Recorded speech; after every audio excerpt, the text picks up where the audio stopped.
Welcome to my color theory video. So I'm going to be doing a couple of videos on colors and coloring, but I decided that this video is just going to be the very basics. It's mostly going to be definitions and stuff like that, and like color palettes and stuff like that.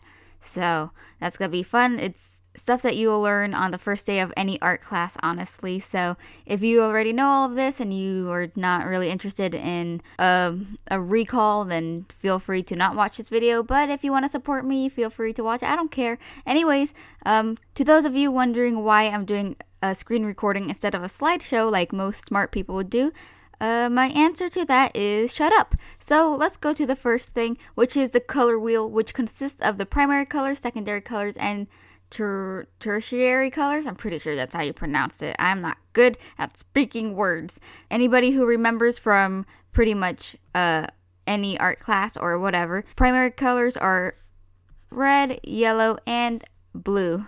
Secondary colors are the ones that form when you mix two of them. What is that? Okay, you'll see. It doesn't make sense, but when you mix red and yellow together, you get orange. What a surprise! And when you mix yellow and blue together, you get green. And then when you mix blue and red together, you get purple. So you'll be able to see all of those colors right here. So the primary, and then the secondary, which is like right around here. And then you're gonna get the tertiary colors, which are the colors that come in between the primary and the secondary colors. So when you mix like orange and yellow together, you get yellow orange or orange yellow, whatever. And then you mix red and orange together, you get red orange. You mix red and purple together, you get whatever this is. And you mix yellow and green together, you get yellow green. And you mix green and blue together, you get blue green. Oh yeah, and then purple and blue, you get this thing. You can see that I am not meant to be an art teacher, so stop asking me to teach you things, because I am not good at teaching. Let's move past this slide and move past all my failures, and let's split the wheel in half. So when you split the wheel in half, you're able to separate the colors into warm colors and cool colors. Oh, I should probably use my mouse. Warm colors right here, and cool colors. This can also be referred as the temperature of the color.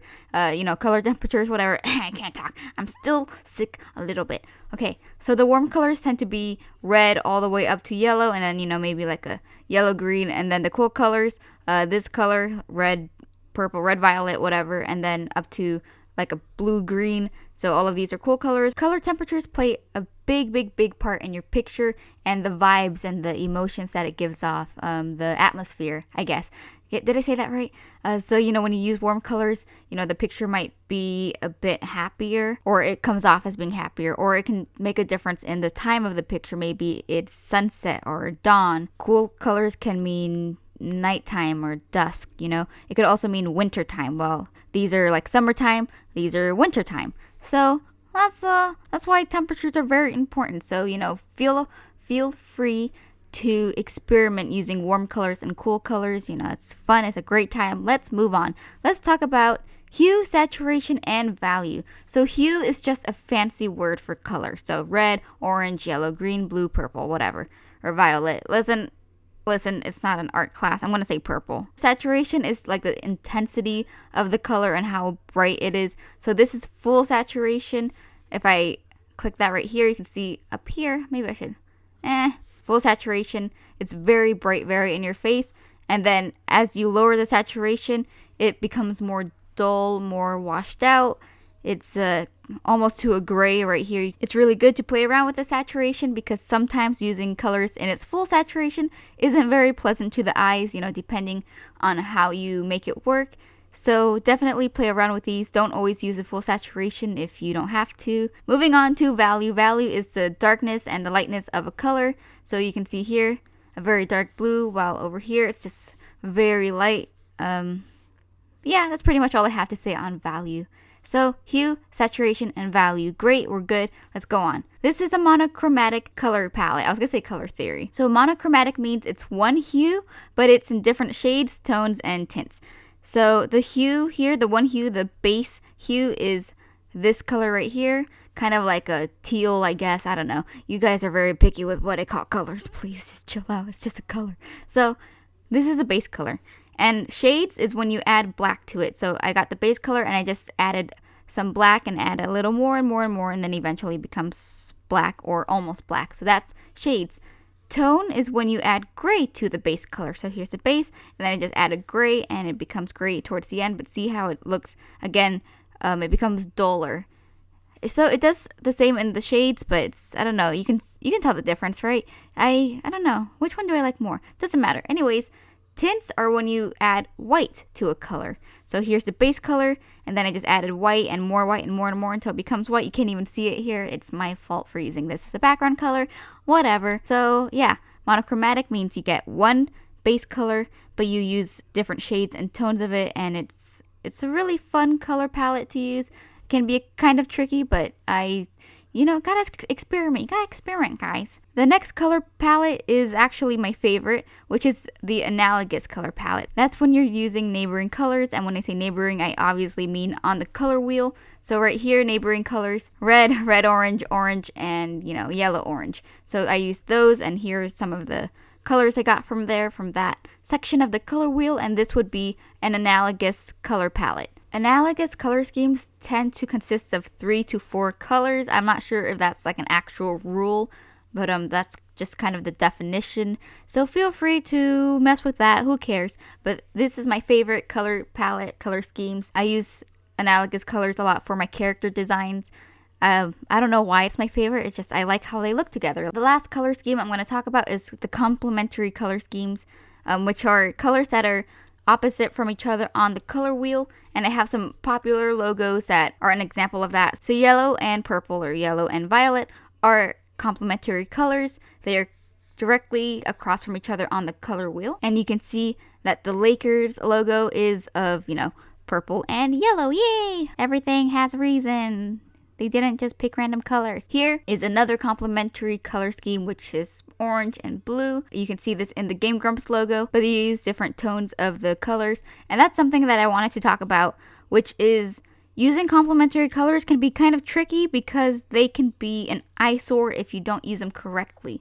So you see these colors, I got like pure saturated colors. Let's see right here, like yellow. What? That's an eraser. We got some yellow here, and then we get some nice bright purple, fully saturated purple, like that. Not good, not the best. I don't know if you can see it, but there's kind of like this pinkish line. Like it just doesn't go well together.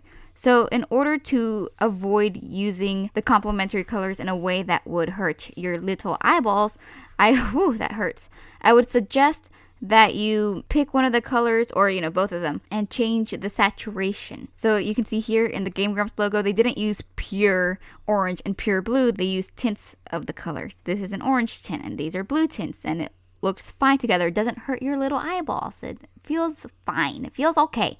The same with the Lakers. They didn't use a bright yellow like complementary colors do. They didn't use that, and they didn't use a bright purple.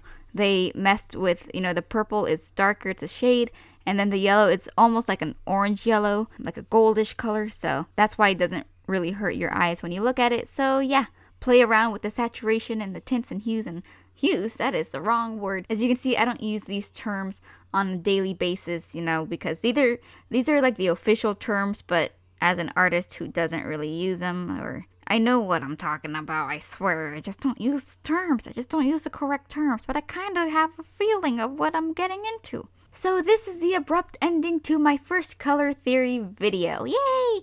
I'm going to do more videos on colors. I don't really know what. I'm probably going to talk more about color schemes because even though I didn't say it in this video, monochromatic, analogous, and complementary are not the only color schemes. There are so many color schemes you can get into. I just really wanted to talk about those main 3 because I don't know why they feel like the main color schemes to me. Whatever. So next video, maybe I'll go more into the other color schemes, and I'll show you some sites that are really good for it, and color palettes, and picking nice colors. Okay, so that'll be my next video, maybe. Who cares? Anyways, thank you so much for watching. I hope this was helpful to somebody. Feel free to share this video if it was. Hopefully it made things a little easier to grasp for you guys. Anyways, I gotta go. Be good people. Be good little owlets. do good in the world. I love you so much. Thank you for the support, and bye.